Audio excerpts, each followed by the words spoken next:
You're listening to the Adventurous Reinvention Podcast. I'm Allison Boyle, aka She Dreams of Alpine, and this is the show that's dedicated to all the adventurous spirits out there who have either been transformed by the outdoors or are interested in what it looks like to step into a new, adventurous, and courageous kind of identity in their life. It doesn't matter what your background is in the outdoors, what age you're starting at, or where you grew up. If you're curious about the outdoors and using adventure as a way to reinvent yourself, you're in the right place. I'll be sharing all kinds of personal adventure stories, lessons I've learned from the mountains, teaching what I know about the outdoors and leadership, and interviewing some amazing adventurous women all along the way.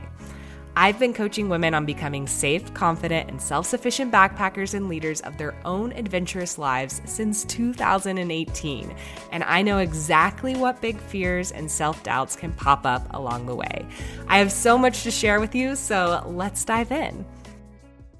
All right. Hello. Welcome back to the Adventurous Reinvention Podcast. You are listening to episode 61.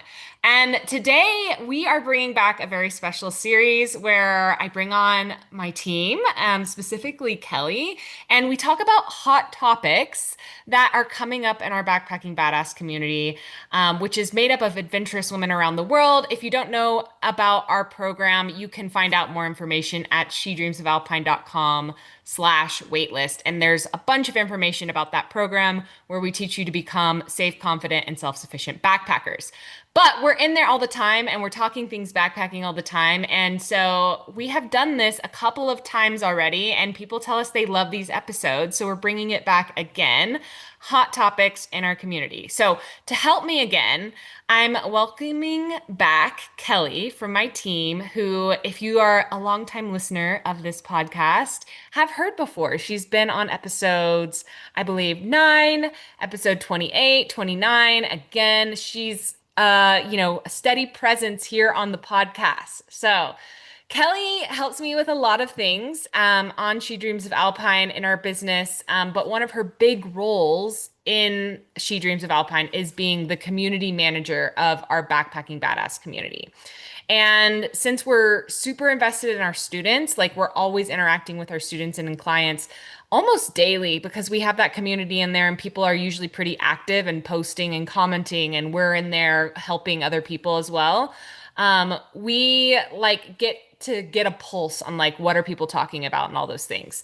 And as a community manager, Kellie is working with and supporting and coaching our clients all the time inside of that community as well as I am.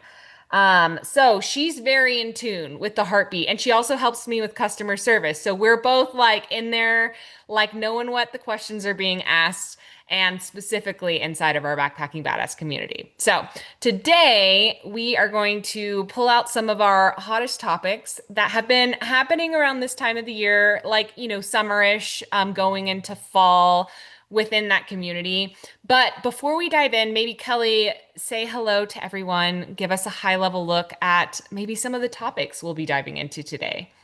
Yes, hello. I'm so excited to be back. I'm so stoked on these. And I love getting to like review the community over whatever season we're doing these in, right? Because we typically go a few months when we like pull these out to see what really is going on in the community. So the summer is I think it shifts really from people shifting out of planning mode and into doing mode. So this time of year, we're seeing tons of like recaps and tons of like, yeah, Celebrations. celebrations, lots of graduations. I have a ton of graduation hats to send out when people Mm.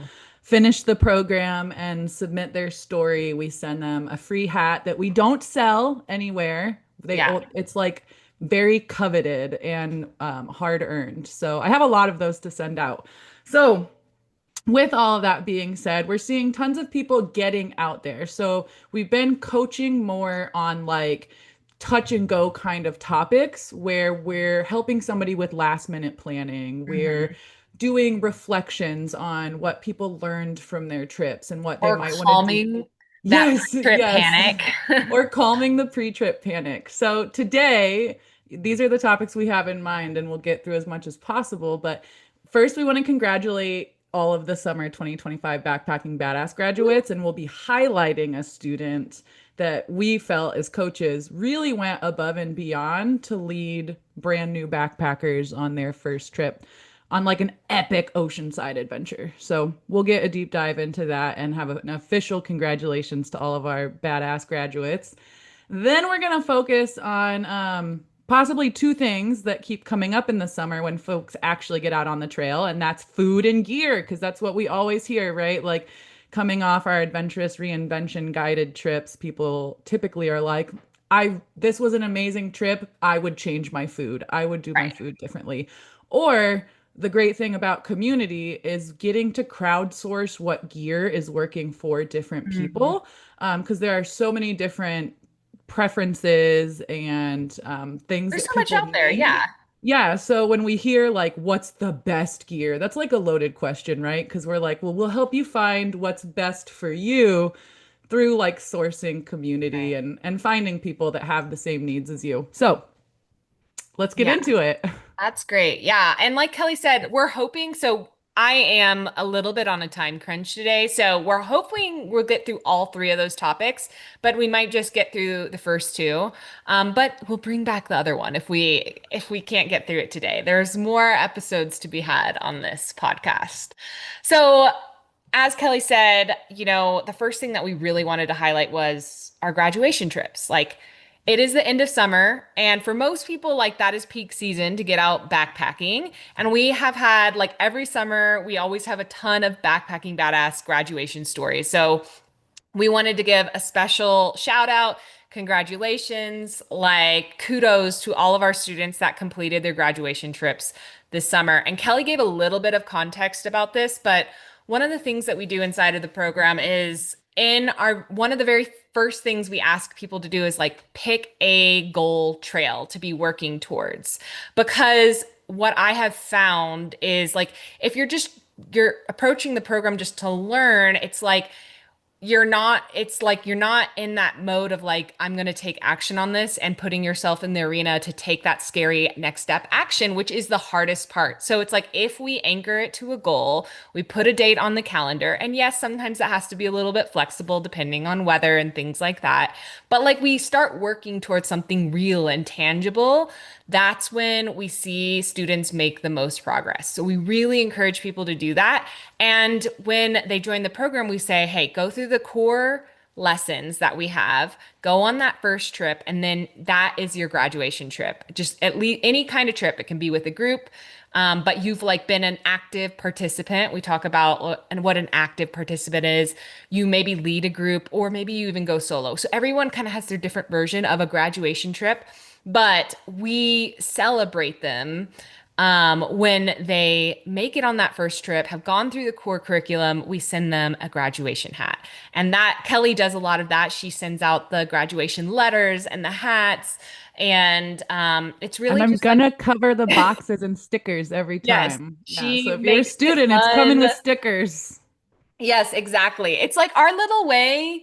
And, this is something we give our students who have taken that massive action towards their goal. Like we give it to you for free as being part of the program. We want to see you hit the finish line. So that's just something that we send an official backpacking badass hat. We don't sell it like Kelly mentioned. Something that I like always love seeing is when students get their hat, they like post in the group and they were like, I've never Yeah. loved a hat so much You're because like, they it's my worth like it. most sacred piece of gear. Yes. I know. I just was doing a testimonial call with a student, one of our like 63-year-old students, and I was like, "Oh, by the way, did you get your hat that I sent?" And she was like, Yes. "Oh my gosh, yeah." She was raving, and they get to pick a color too. We have like options for them so that just like getting the right gear for you, you get to pick your Yeah. style. I love it. I'm like super thrilled that we started doing that like pretty early on in this program. And it's just fun now. Like sometimes you see them like in the wild, like on people's Instagram stories, like students that you're following, and you'll see them wearing it and you're like, oh my gosh, it's I'm that.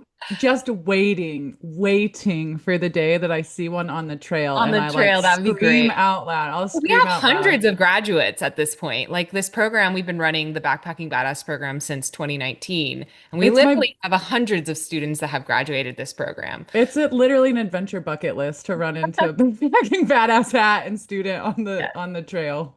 But again, it's our way to celebrate like all of our students' hard work. I mean, like it takes a lot to sign up for something, to show up and learn, and to like take the action because especially if it's something new for you, it's going to be a little bit scary. It's going to feel a little bit awkward like taking that massive action and like hitting the trail and doing. And we know like what I know and what Kellie knows and what everyone who's gone on that first trip knows, it's the first trip that unlocks all the other trips. It's like, I know that sounds like very simple, but it's like the hardest one to do is your first trip. And then it kind of like opens up more doors. And our program isn't about just getting you on one trip, it's about helping you unlock like a lifetime of adventures.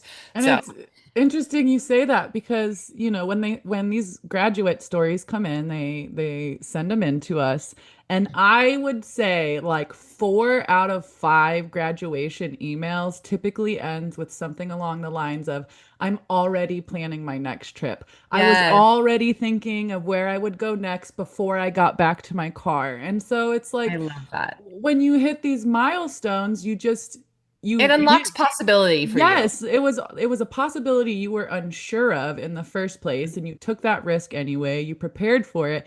You did the damn thing, and you came off feeling, wow, what can I do next? If I'm Yes. capable of that, what can I do with this confidence that I just got? And so, yeah, it's almost the majority of the graduation emails. People are saying, I already am thinking about my next trip. I'm already planning it. Even when trips like went not as expected, Right. when people had Which to is make pivots. very normal. That's another thing we like to Yes. normalize in the Backpacking Badass program. It's like when you're outdoors, things will likely not go completely according to plan. And part of getting on your first trip is like learning to build that self-trust that you have done enough prep that you can make smart decisions when you're out there. And like it feels really scary at first because you haven't ever had to do that yet. But then, we're going to talk about this with one of our examples clients here in a minute, but we talked through some of that like pre-trip worry about like, well, what do I do if this happens and this happens? And we'll discuss it later. But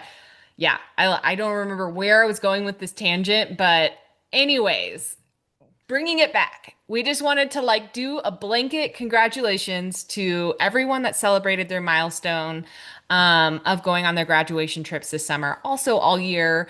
If you're still working on yours, that's great. Keep going. See these people as like motivation of like this possibility is possible for you. And yeah, we're super proud of everyone that showed up for themselves and their goals this summer. Yeah, Um, we need to enter like a little cheering yes, cut exactly. Like here. a little, I'm not that fancy though, Kellie. Maybe one day. Congratulations, backpacking badasses. We're proud of you.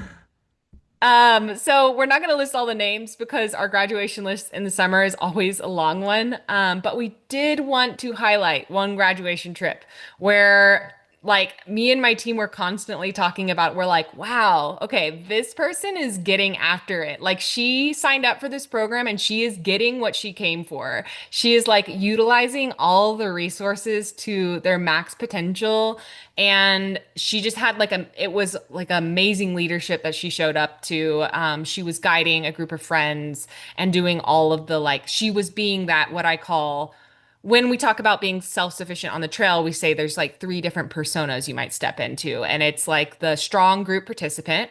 So that's somebody who's like being active participant in a group, but maybe you didn't plan the trip, or you're being that fierce, adventurous leader, or you're being that solo backpacking badass. And this person was definitely stepping into their fierce, adventurous leader, self-sufficient persona. So Zuli, if you happen to be listening to this, we just wanted to shout you out for your masterful planning to lead a group of 5 friends on an epic trek of the Lost Coast Trail. 5 people, that's a lot, actually.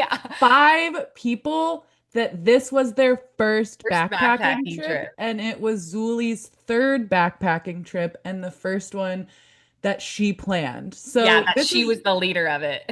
this is going to be this is there's so many incredible parts about this, but what I really love and want to highlight is that Zuli is a beginner backpacker. Yes. She had one trip before joining Backpacking Had Badass, like one solo and overnight. then one solo overnight after joining the Backpacking Badass. Okay. And then she led five friends that had never ever gone backpacking on a very logistical hike. Yeah. Like the Lost Coast Trail physically, like I don't know, you can go either way. It's like physically could be considered a beginner route, and I would say it's okay. Like mileage and there's no elevation gain. There is some physical elements to it because of the terrain, but it's very logistical because of other things. Like the tide tables and the like wildlife and dangers and stuff like that. I'm kind of jumping ahead of myself. But Zuli, so she was like incredibly active. She had this goal. She had these people signed up to do this trip with her, her friends. And she signed up for the Backpacking Badass program because she wanted to up level her skills. She wanted to be more self-sufficient, make sure she knew what she didn't know, and be fully prepared for this trip. And she was super active in our Backpacking Badass community, came to a ton of coaching calls. Like, I think I saw her submit questions every single time we had a coaching call. And she even showed up to one of my mindset coaching calls, I think in July when it was getting closer to her trip. Um, and yeah, so that was like 4 months before she had roughly 4 or 5 months-ish before she went on the trip. And you wrote in here, I don't remember this, and maybe you can expand on it, but she said she called this her redefining myself era. Do you want to expand on that a little bit? She wrote that in her graduation email that this Mhm. was part of that. And she said that through the trip and the program, she discovered that she's a skilled and thoughtful planner, Yeah, and she loves sharing meaningful experiences with others in nature, and that backpacking is her new favorite thing. So this what these trips and the program brought out for her are uncovering these like aligned yeah, desires and actually taking action to make those things happen in her life. I love it. I'm sure her friends were just like blown away too. Like I such a kept telling magical, like amazing experience. I kept telling her that because she joined like 4 months ago. So she had eight coaching calls before, like eight Q&A coaching calls and four mindset coaching calls. She went to six, she submitted questions for six of them of the coaching calls. Yeah. So she wasted no time on this goal at Yeah. all. I mean, she Yeah. hit the ground running with this goal. You could just tell like she was very eager to like show up as a good leader. And this is the kind of we talk about this all the time. Like some people, people often talk about it being hard to like make friends that want to do this kind of thing. And we always encourage people, like if you've ever been to one of our free events or free workshops, we're like, stop waiting, become the person. And this is like basically what Zuli did. And she invited beginners. So Yeah. she was like, I'm going to step up and be the person who plans and leads these epic, amazing adventures. And then in doing so, you surprise yourself often and being like, I'm actually like kind of good at this and I like it. And And somebody's got to do it, and I kept telling her in the coaching calls, I was like, your friends must be so impressed and grateful because when I was a new backpacker, nobody told me the route. We yes, didn't make safety plans. I was crying in the back because I had no idea what was going on, and people would just wait for me at junctions. Like, right. Yeah. we'll talk about what good leadership entails, but like, you're not just managing your own pre-trip panic or your fears and anxieties on the trail, like you are now managing the group's feelings and fears. Yeah, it's a big responsibility. I mean, I think people don't realize that actually at first. They're like, oh, going with other people is they think it's easier. Or but it safer or inherently. safer that we I've talked about that a lot, like how that is can be kind of a false sense of security in groups, especially depending on the skill level of the group. Yes. But in her scenario, she's going with all beginners, and I think that hit her eventually, where she was like, "Oh crap! Like I'm going out with a bunch of people who've never been before, so I am the most experienced." And we'll like talk a little bit more about that in a minute, but yeah, being a leader, it has its own set of challenges, that you have to think about. And it's not something to be scared of. It's something you can approach. But I just think that sometimes people think, oh, if I'm going in a big group, like I don't need to worry so much. It's Hmm. just a different type of preparation that you want to be ready for. So, okay, let's back up a little bit. We talked a tiny bit about the Lost Coast Trail, but maybe we should give some context about this. Do you want to mention like where people can learn a little bit more about this?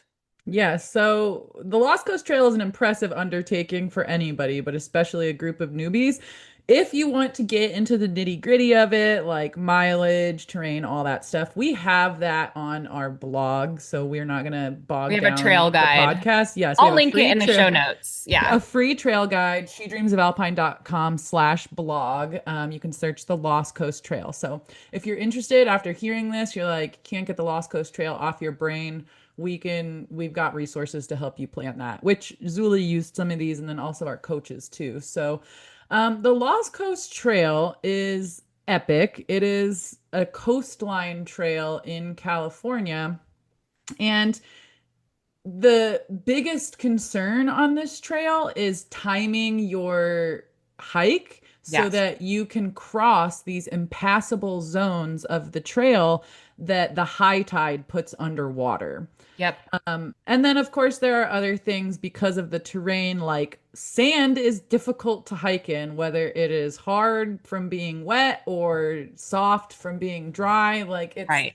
It's it's very way taxing on your different. knees. Yeah. Yes, yeah, and exhausting when it's dry. And so you have these different terrains that maybe you don't get to hike on all that often if you're not like hiking on sand or coastal Also, spaces. there are certain sections of that trail. I did this back in 2016, so I have like vague memories of it, but there's certain sections that have these pebbles just everywhere. These like kind of palm-sized pebbles that you have to walk over, and that is quite taxing as well. Almost Yeah, like worse because you than got sand. like I can't balance decide. now. Now your core and your ankles are super Yes. engaged.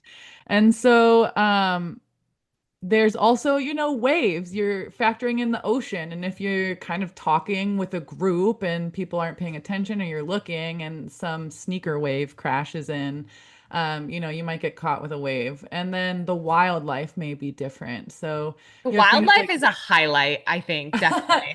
It's very definitely. neat, very unique.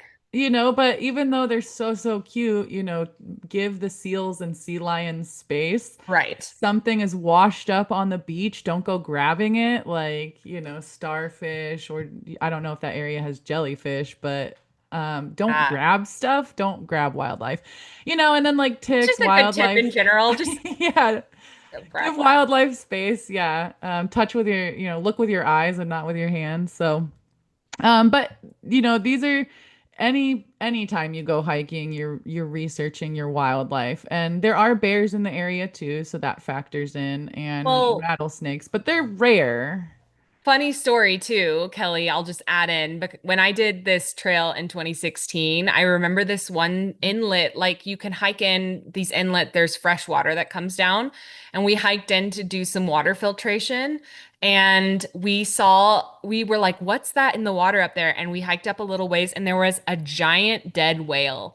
Yuck. And it was like all these people were filtering water downstream of it, and we were like, we're gonna opt for the next inlet, and we didn't end up filtering water there, but like whales, you'll see, like we saw a Yeah. whale on that trip. It was crazy.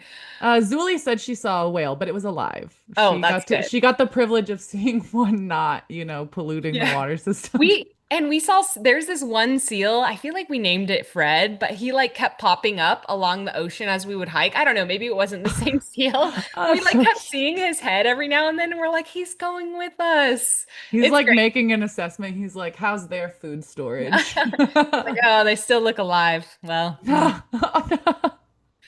anyways, but it's a great trail. So yeah, and that's a good segue into, all right, so that's kind of the challenges of the Lost Coast Trail in specific, like lots of things to think about, like more than your More normal, than usual. more than usual. It's Like, already a challenging trip to plan as a beginner for yeah, yourself.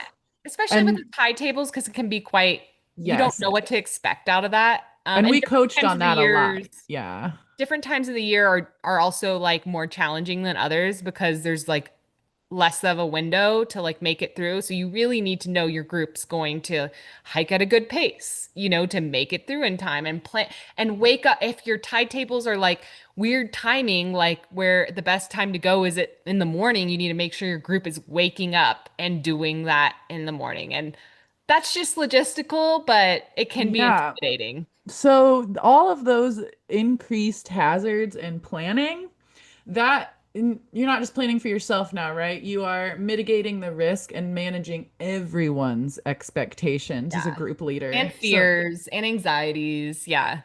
yeah, and the tide tables are something we coached on a lot with Zuli. Mhm. She did a really great job at making certain that she understood that. And that was like, that's one of the benefits to the program, right? Like, she Yeah. learned from the pre-recorded modules, the on-demand stuff, on how to research and plan. And when she picked her trail out in module one, like we talked about earlier, um, the gaps that she had, she brought to coaching calls. And so Right. I think at least two of us had coaching calls where we worked on timetables with her. So she got to like confirm between the two coaches that she had a solid understanding. And we were also looking at the tide tables with her in coaching calls. And then she had also told us her itinerary idea, or like the lengths of times, the dates, because you look up specific dates. And so we were able to help her with her very specific Yeah. trip questions. Because it's a very unique, like most people don't need to worry about tide tables like ever in their backpacking journeys. In their life. So it's not something like Yeah. we teach in the core curriculum about tide tables, but it's something like it's a unique scenario where you're like, I would like a little bit of extra help on making sure I understand this like core challenge that I'm expecting in my trip. And so Zuli did exactly what the coaching calls in the community are for and getting what she needed help with. Like, and that's what I think has highlighted her as like, yeah, an excellent example of like using all the resources. So yeah, that was great. Yeah. And then an extra step that I feel like I really learned about more when I came on the She Dreams of Alpine team was like safety planning and Mhm. actually writing out the itineraries and creating the safety plans that you share with the group and share Right. with your safety contacts. And so when I was telling Zuli, like, wow, your friends must just be so appreciative and impressed, that was something she said they told her they were in her Mhm. graduation email about how grateful her friends were for the experience and for her leadership, because it takes strong, clear communication Right. throughout the planning, the prepping, and on the trail. And I was just thinking about this, how she had like five friends, all beginners. And I'm like, if you don't have a strong leader, I would not have, if Zuli hadn't been like how she was, I imagine like she would have lost half that group, I was about to before say, they joined the yeah, trip, because that is just they would so have just key. quit.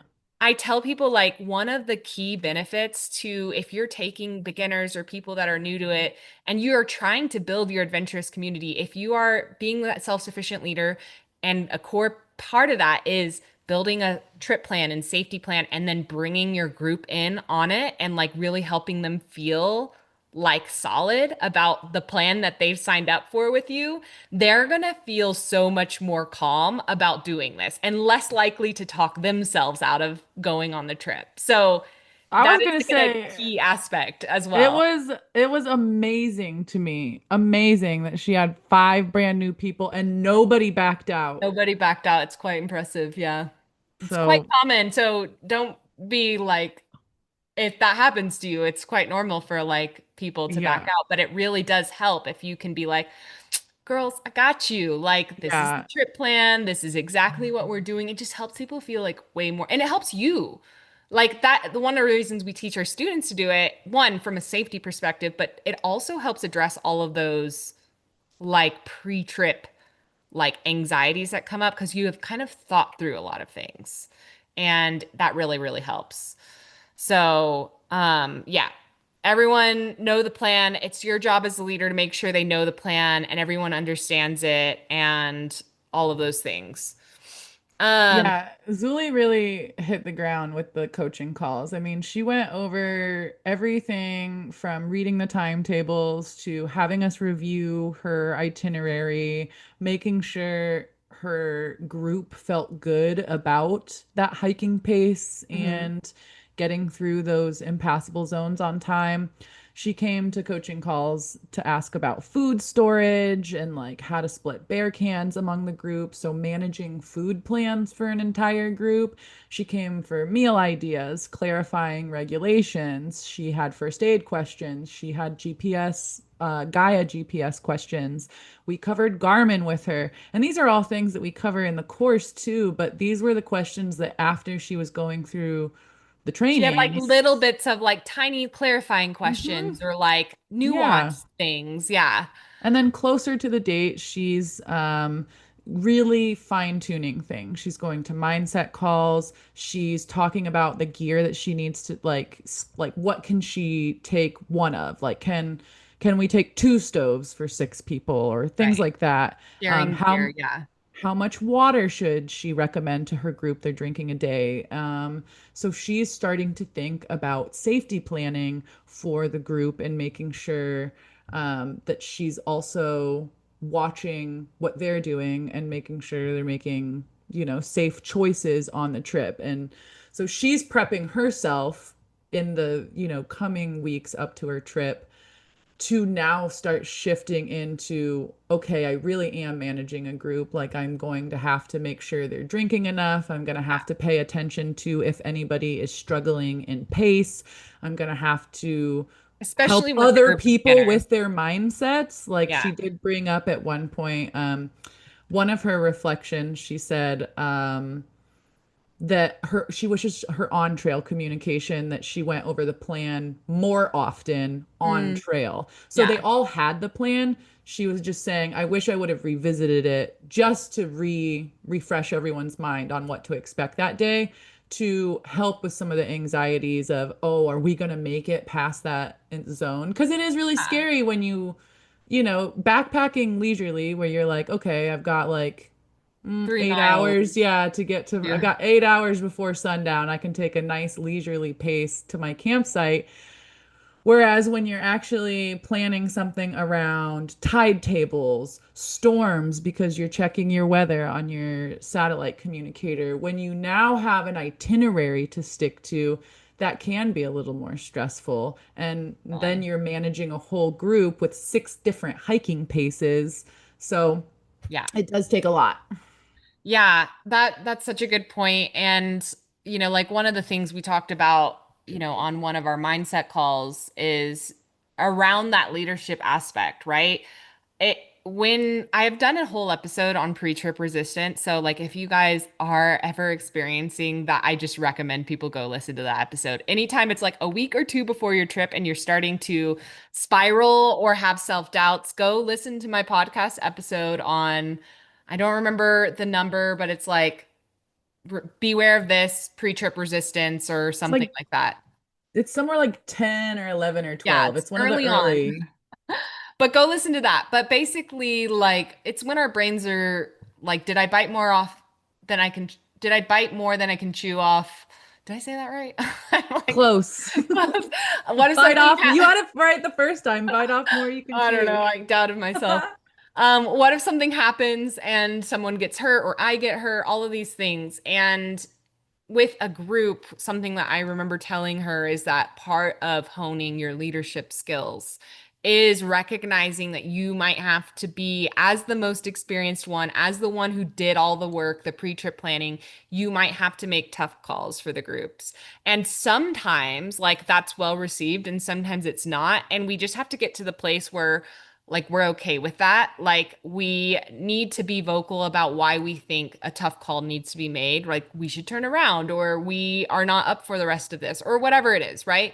That's like part one. But also something that I reminded her as a leader is like you don't have to tell people what to do either. You can bring them in on the conversation. So I think that's like a very nuanced leadership skill, but there is a very big difference between being like, we can't go forward to being like, hey, here's here I'm having some thoughts about like us moving forward. And from a safety perspective, I want to bring you in on the conversation and like let you know what I'm thinking. I want to hear your thoughts about what I'm thinking and then have a conversation. And it might still be that you're like, I really recommend that we turn around. I think this is important for our group. This is, how I'd like to go, whatever that sounds like. But you can bring people in on that conversation. I was like reminding her, I'm like, you're with a group of adult women. And I feel like most people are really willing to listen and they like appreciate being part of the conversation. Mhm. So that was a key Definitely. thing that we talked about. And then the other aspect of it as a leader, it's just like if you're really worried beforehand, take some time to think through the scenarios that you're most worried about. So, what if somebody gets hurt? Was one of the ones that she brings it up. And I'm like, okay, you've told me you've taken a wilderness first aid class, right? You're going to use the skills that you have like practiced and learned in that class. You're with a group of 5 women. So together you guys can have conversations about what to do next. Backcountry, like first aid is usually a slower game. Like we're just trying to do the best we can and trying to evacuate. If it's safe, evacuate yourself if you can. You'll make those decisions. It will become more clear, like what the right decision is in the moment, but like catastrophizing it ahead of time, catastrophizing. That's right. You got Okay. it, I'm girl. like, am I like talking weird? Anyways, is not useful. Like you get specific and be like, okay, if somebody like hurt their ankle, how would we handle this? Maybe we would turn around, maybe we would go forward. Just running through the options in your head ahead of time and your head ahead of time really helps. It really helps you to kind of be like tap into that self-trust piece, that being like, I will learn how to handle this and know how to handle this when it comes up because I am prepared. I know enough. Like people sometimes start to doubt themselves and like, am I ready for this? But at some point, you have to just give it a go and start practicing some of these things. And like you said in her reflection, I wish I had given more updates about each day. That's something that you're going to only really learn from that on trail experience, like how you want to show up better as a leader, what works better for you, the group that you're with, how you respond to things, all of those Yeah, and different being willing to like aspects. sit in that reflection. Yeah, And then there was like the reassurance of the parts when she, needed them. So right. she had asked something about Garmin. Those are the SOS devices, the satellite communicators that you can, call for help. Yes, Hit if a you needed button. to. And Yeah, she asked, are we all covered? Which is interesting, actually, for those of you that don't know. Yes, you can hit your SOS for anyone. It doesn't have to be the person that holds the membership. And actually, Garmin released data a few years ago about statistics on who calls for SOS. And it's typically people that activate their SOS devices are calling for other people, whether it's yeah. in their group or strangers. So oftentimes people are using the SOS devices to aid others and Hmm. not self-rescue, which I thought was a really interesting I believe that though. statistic. So that's, it's all about giving your brain when you're in that panic mode, that Yeah, pre-trip resistance, your brain is looking for all the evidence not to do something, and it's going right. to make up stories, right? It's going to Yeah. go in my wilderness first responder class. our instructors called it what if landia. So if we Mhm. started asking too many what if questions, they would cut us off and tell us we're going to what if landia. Right. So the whole point here being like, Zuli had put in all this, 4 months of quite intense work on, a personal goal. And it that work translates into the confidence that was reassuring to not just her, but five people that have never gone on a backpacking trip before, and they go on arguably one of the most epic ones on the West Coast. Hmm. So keep pushing through the pre-trip resistance and give your brain evidence for what you have done to prepare, which Yeah. is And what part Zuli was doing in these coaching calls. and part of what makes that easier, like the pre-trip panic not being so like putting you in freeze mode, is going on that first trip and realizing like you can trust yourself. You have to like build, I call it like building a resume of positive experiences, because right now you just like have no resume of like, if you haven't been outside and you haven't been backpacking before, there is this moment where you literally don't have any touch points with it. And so it's hard to tap in. You just have to do the best you can, be like, okay, I have prepared enough. I have taken this program. I have gotten coaching and support. I am knowledgeable and I can make smart decisions and I'm going to do the best that I can. And you got to take that first step. And then when you are out there and actively doing it, you see that in action and you're like, oh, okay, I understand what this self-trust piece looks like, where I can make pivots, where I can like react to what's going on in my environment and make different decisions than maybe I originally planned. Like you start to really trust yourself. It's actually one of the reasons why I force myself to do a lot of solo things, like a lot, because I love just having this resume of positive solo experiences that I'm constantly just like giving my brain evidence for great, smooth, like I've got my back. They're not always smooth, actually. Like sometimes I have things like go wrong, but I'm reminding myself that I can handle those things.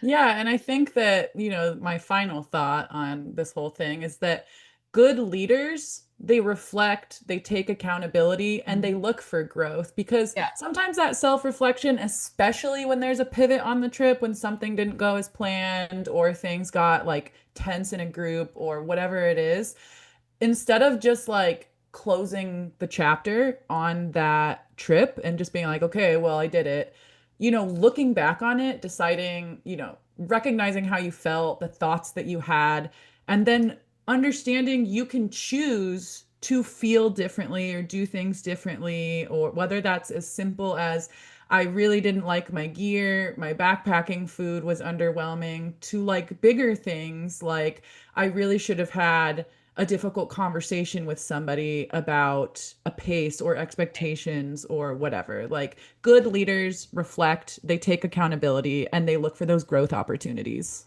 And like y'all, Kellie and I both individually have over a decade of backpacking experience, and we do this with all of our own trips, even like client trips. We take a moment to reflect. We're like, what could have gone smoother? Like, what would we grow? What areas would we personally grow in and change and do differently next time? Like, this reflective process is just like constant, and that's how you get better and grow in all of these areas. So, yeah.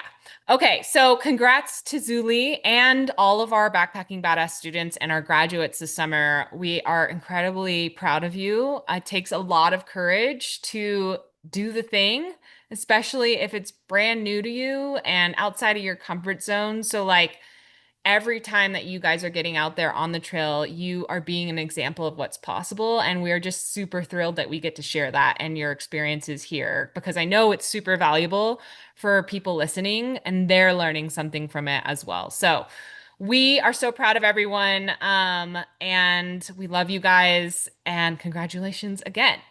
Okay, that kind of wraps up our topic number one. We are getting close to that hour mark, so I think we'll only have time for that second hot topic, which is backpacking food. So this is a fun topic. It's definitely something people are either really excited by or intimidated by. And that's because you can make it complicated and maybe overcomplicate it, but there are ways to make it simple too, is something I like to remind my clients is like you can literally go to Walmart and just get food for your backpacking trip and make it as simple as possible. So you really can cater it to your interest level. And we teach a lot of different approaches based on like if you really love the planning side of backpacking food or if you hate it. So I like to give people options. Meal prep planning are common questions that we get, especially during this time of the year, especially as people are going out on one trip and then they're planning another one and being like, I didn't really like this thing. I want to change it up. What do you guys like? I know Kellie just recently dropped some favorites from the community on our social media. So, like, you can find some of the ones that people have shouted out on our Instagram. But, there's a lot of different approaches that you can take to meal planning and backpacking food. And one of the things that we are not going to get really like super nitty gritty and all the things like calories that you should be aiming for, or like protein is something that people always ask me about. Like, how much protein should I be eating? One thing I just like to remind people is if you have a short, like, weekend trip, I wouldn't overly get yourself overly anxious about like that aspect of the backpacking unless it's a really intense, like high mileage, high elevation gain trip for you that's like you're going to need a lot of that sustenance and then you're going to need to think about your fuel a little bit differently. But just try to be eating like what you normally eat, maybe a little bit more because you're going to be hiking and carrying a lot more things. I say don't overly stress yourself out about protein unless you want to be overly stressed out about protein for like 2 days, 3 days, you're gonna be fine. And then you go back to like your normal life. But like through It's hikes, just like most people probably could not tell you how many calories or grams of protein they have in a day unless they've got like a specific reason they're counting those things, right? yeah. So that's to say you're probably already eating intuitively unless you've got like fitness or dietary goals or restrictions, things like that. So Well, and one of the things we always recommend to our clients too, it's like as you're on your day hike, start to see how you feel and be testing some of these things ahead of time so that you're like, that we definitely give a lot more. This is very general, high level advice we're saying right here, but we have more specifics that we teach inside the program to like start to learn. We're just emphasizing here, don't overly stress out about these specific aspects unless you maybe have a bigger trip that you need to be more, or a medical condition or something that requires you to be a little bit more. meticulous. Meticulous is a great word. That's the word I wanted to use. Okay. So, we approach our meals a little bit differently. I don't know if you want to talk a little bit about that, Kellie.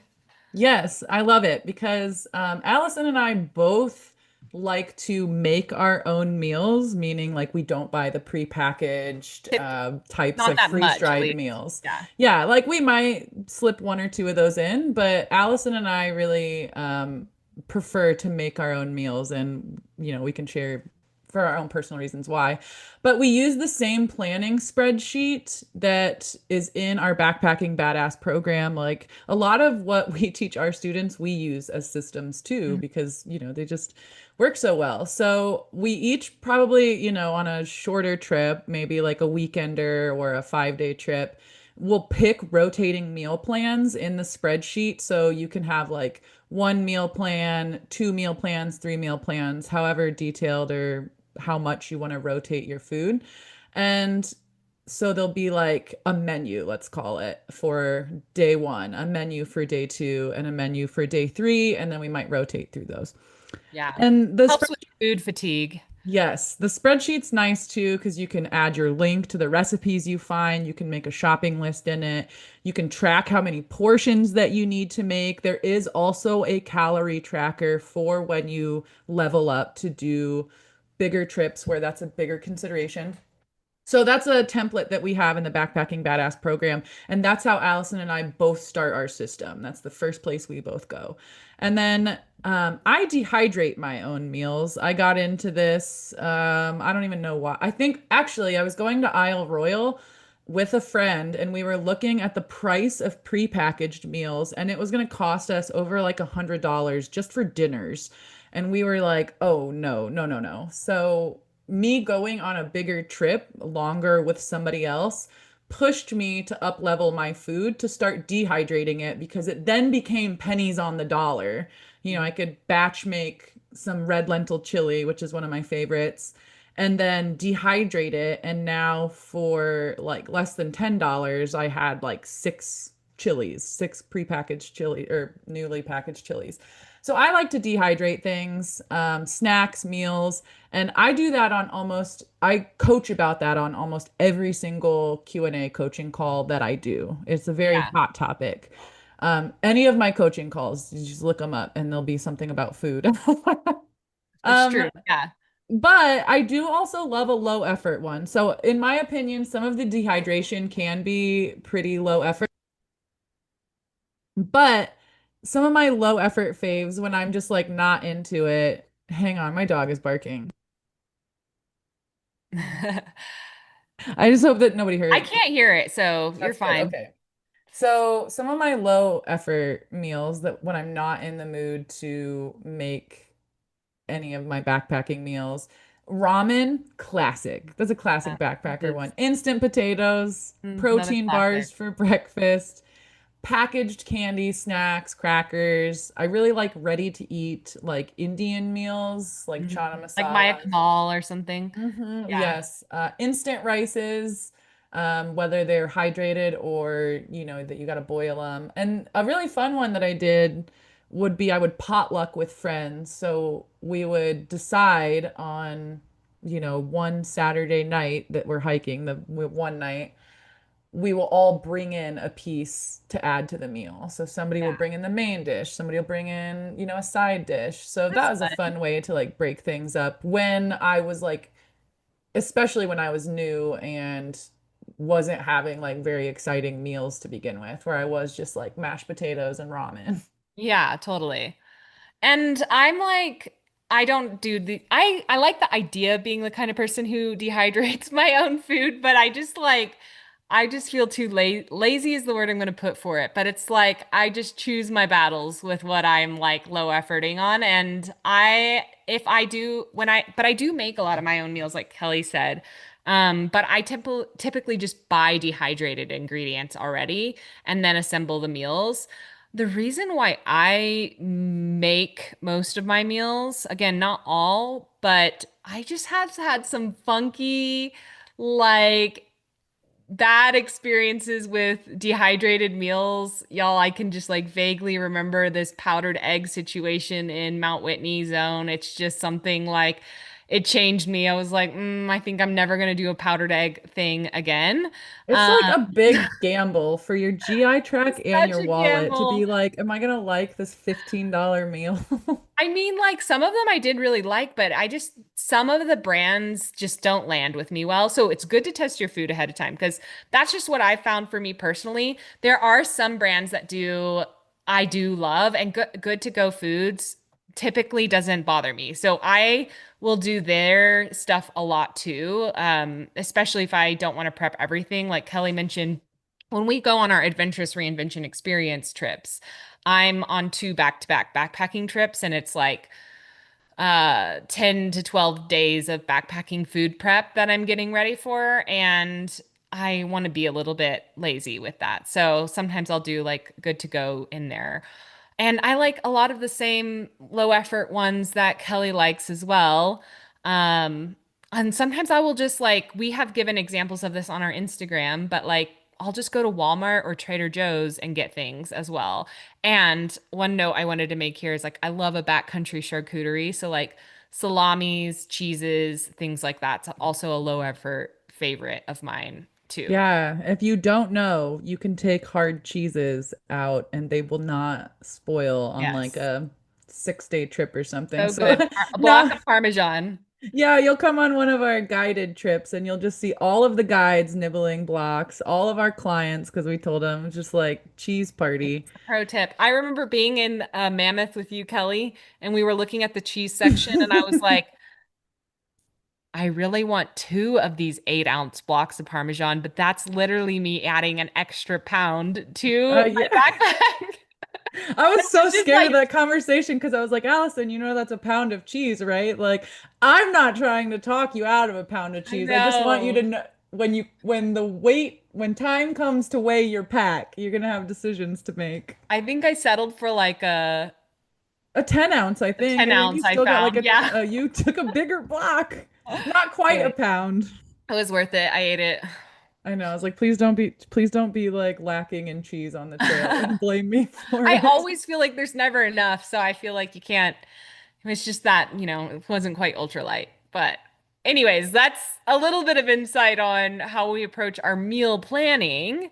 So But we yeah, usually end in a rapid fire. You want to do a quick back and forth on like favorites for that meal would be a stuff? great way, I think, to wrap up this episode, just to give you guys a little like sneak peek at what we're throwing in some of our favorites for different meals on the trail, maybe give you some ideas for yourself. What is Allison eating for breakfast? I love freeze-dried yogurt, so I'll like blend it up. And specifically, Backcountry Foodie has a recipe called YOLO Yogurt Parfait. By far one of my favorite backcountry things because you just add water and it's so light and it has protein. It has I don't know, it's the best. Add a little granola, perfect. It is a crowd favorite. That's one of Yeah. my favorites too. And if sometimes that's a little too sweet for me in the morning, Mhm. and you can't really water it down or it becomes soup. So if you find yourself in that camp with me, granola with just some powdered milk, you can have Yeah. cereal. Cereal. And speaking So of powdered milk, like I love a powdered almond milk, y'all. That is a thing. yes. Okay, lunch. Oh, well, this year I changed it up and I'm leaning towards it as a current favorite. And that's easy. It's easy stuff always for me for lunch, so snackable things. But this year I did this dehydrated hummus and then ate it with Frito chips, Ah, like, and made it was a spicy hummus. It was great. Like, mm, I loved it. And again, yes. I just add water. And so it And doesn't you take me any time. and you ordered that dehydrated hummus, Yes, I correct? did. Yeah. Yeah, and that is also one of my favorites. I eat it with pretzel chips, but I you can dehydrate your own hummus if you're a dehydrator like me. You can just buy store-bought hummus, smack it on your dehydrator and turn it on. Just be careful when you blend it up because the oil can turn it back to hydrated hummus. Oh But yeah, if I I'm did. I add olive oil yeah, if to I'm not the package after I'm it's hydrating it. I saw the tiniest bottles of olive oil at a hostel I just stayed at, and I almost wanted to buy all of them. But if I'm not eating hummus, this is a lunch that I really love that a lot of our clients tried this year and said that they also loved. It's a chicken cashew wrap from Fresh Off the Grid, which is a blog with backpacking and camping meals. And so it's like that packaged chicken that's kind of like tuna, cashews, hot sauce, honey, and I like to add bacon, the Mm. shelf-stable bacon to it, and I like share that with folks. So that one's a really easy, filling, delicious lunch. I feel like a lot of people did that one. They were shouting you out this trip. Yeah, so shout out Fresh Off the Grid because our students loved that one. Yeah. So, what's on your dinner menu? Um, Dinner, something like ramen, something with couscous or like a good to go meal. Like I don't have a favorite, but something salty to end the day. Pasta is great. Yeah. Yes. Things like One of, that. one of my favorites is a pasta primavera recipe from a book called AMC Real Trail Meals, Mm. just because it's full of, it's got capers and zucchini and squash. And so when I'm really like missing vegetables, oh, that one's amazing. I was like joking to my clients this year that I really want to I want my like luxury guilty item to be a small cheese grater because I want to Yeah. just like have like get my block of Parmesan and just like grate it into my dinner and Yes. really fancy. Like a little keychain. Yeah. That's Okay, this one is something maybe you don't think about, but Allison is a big proponent of I always um, have this. dessert. Yes, dessert on a backpacking trip, especially. I mean, honestly, any backpacking trip, like why not? You are burning the calories. Like I always have dessert. This year I've been like, I used to do a lot of the puddings from Backcountry Foodie, which I like, but this year I was like leaning a little bit more towards just like some sort of cookie. And I did Milano cookies because I never get those in real life, Um, but they felt like such a treat. They were a little bit yes. melty, but it was fine. Yum. Yeah, the Oreo pudding from Backcountry Foodie is insanely good. It's just like vanilla pudding, some powdered milk, and crushed up Oreos. But if I'm not having that, I love the caramel apple suckers for like a Mm. real easy dessert. Her Alpine apple cobbler is also really good too. Oh, Um, so that's great. amazing. Highly recommend dessert. Yeah. Okay. And then the last three, your snack? Snack, I think we both wrote the same thing. We wrote a hard cheese like Parmesan for sure. Yes. Your favorite energy booster? Um, I am like a sour gummy Skittles, Sour Patch, anything sour girl. Yes. If you Yeah. don't know energy booster, we're talking about like you keep a handful of like candy in a hip belt You're like pouch on for, an uphill and you're like, I just need a boost. I need like a power or up. you And you you throw notice it in your mouth. your mood is on a downturn, you're a little cranky, and then you like mine is Nerds Cluster, and it always surprises me how many people have never tried those before, and Oh, then I they're feel like I create solid. addicts on the trail when Yeah. I'm handing them out. I'll mention like honey stinger waffles are really great energy boosters as well. I Yes. always have those handy too. Yes. Yeah. And the last one, what is your favorite drink on the trail? I Besides mean, I water, because we know that's all our favorite, I know. right? I use noon tablets, but then like broth in the evenings is what I put. And coffee in Oh, the mornings. I don't know. There's broth. beverages are important. Yes, yeah, you're a three bevy girl. I like Seek Clear Whey protein powder. It's just another way to get a little energy boost and protein, and it tastes like juice. Yeah, I Oh. haven't tried it yet, but I know you always talk about loving it. Yeah, some of our students have gotten into it and they enjoy it. But if you have any favorites, tell us because we are full of foodies in the backpacking badass community. Yes. And I always do feel like food preferences kind of change for me sometime year to year. Like I'll be all about one thing one year and then I kind of change it up the next season. And like one of our debriefs, we both wrote notes about things we don't want to pack or things we do want to pack for next year and for our next group backpacking trips and stuff. Like we're always honing this and you find things that you like. So just test a lot of things. Yeah. But we could talk about backpacking topics forever. Obviously, we didn't get to go over the gear thing today. Maybe that will be a future Hot Topics episode. But that is all we have time for today. Unfortunately, I have to run soon. But yeah, thank you so much for hopping on this episode again with me, Kellie, talking all things backpacking. Thanks for having me again. And listeners, especially students, I love you. You Yes. said I love you earlier, and I was like, oh, good. I'm going to explode if I don't tell We the love you listeners and guys. students. Yes, we adore And you all. all of our listeners, we appreciate you so much for supporting, listening to this podcast, all the things. If you love our episodes, if you want to hear more things like this, just let us know. Leave us a review on the podcast, send us an email, whatever you want.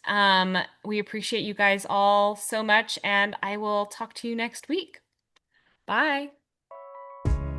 Hey, I wanted to thank you real quick for tuning into the show and listening all the way to the end. If you love this episode and you want deeper support in becoming a safe, confident, and self-sufficient hiker and backpacker, then head over to shedreamsofalpine.com/waitlist to learn more about our Backpacking Badass coaching program, where I teach you absolutely everything you need to know to be self-reliant on the trails and stop waiting around on others for the adventure invite. So I'd love to help you more in your journey of stepping into your adventurous identity. And that program is the absolute best place for us to start working together. So again, that's shedreamsofalpine.com/waitlist. And you can learn all about it there. So that's it for today, folks. I hope you get to spend some time outside this week, and I'll be back very soon with a brand new episode. Bye.